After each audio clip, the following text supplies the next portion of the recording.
नमस्कार मंडळी, श्री स्वामी समर्थ. चला करूयात कारल्याची भजी.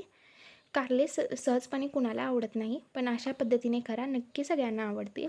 इथं मी चकत्या पाडून घेतलेल्या आहेत. चकत्या पाडल्यानंतर सगळ्या कारल्याच्या ह्याच्यातले बी काढून घ्यायचे आहेत आपल्याला आणि नुसते चकत्या ठेवायच्या आहेत. बटाट्याचे काप करतात तसे काप करायचे आहेत बघा.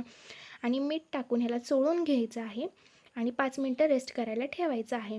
मग ह्याला पाणी सुटतं आणि याचा कडूपणा जरा कमी होतो दाखवल्याप्रमाणे.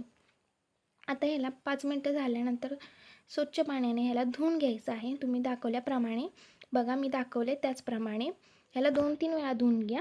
स्वच्छ असं धुवून घ्यायचं आहे. आणि बघा, पाणी अजिबात ओतलेलं नाही. ह्यात मी चण्याचं पीठ टाकलेलं आहे 1 वाटी, कॉर्नफ्लॉवर आणि चवीनुसार मीठ, लाल तिखट आणि जेवढे गरम मसाले तुमच्या डब्यात असतील तेवढे टाका. 1-1 चमचा टाकायचा आहे, जास्त नाही. आणि ओवाही टाकायची गरज नाही, सोडा टाकायची गरज नाही. बघू शकता. आणि हे अप्रतिम असे भजी लागतात आणि कडू थोडंच लागतं, जास्त नाही. एकदा नक्की ट्राय करा, मुलं पण आवडीने खातील. बघा, असं एकदम एकजीव करून घ्यायचं आहे. आणि एकजीव झाल्यानंतर तेल इथं माझं तापलेलं आहे, तुम्ही बघू शकताय. मस्तपैकी तेल खमंग असं गरम झालं की ह्यात मस्त असे एक कारल्याचे चकत्या सोडायच्या आहेत.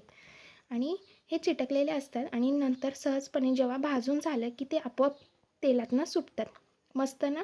आणि हे अप्रतिम लागतात. तुम्ही एकदा नक्की ट्राय करा आणि माझे व्हिडिओ आवडत असेल तर लाईक करा, कमेंट करा आणि शेअर करायला विसरू नका. बघा,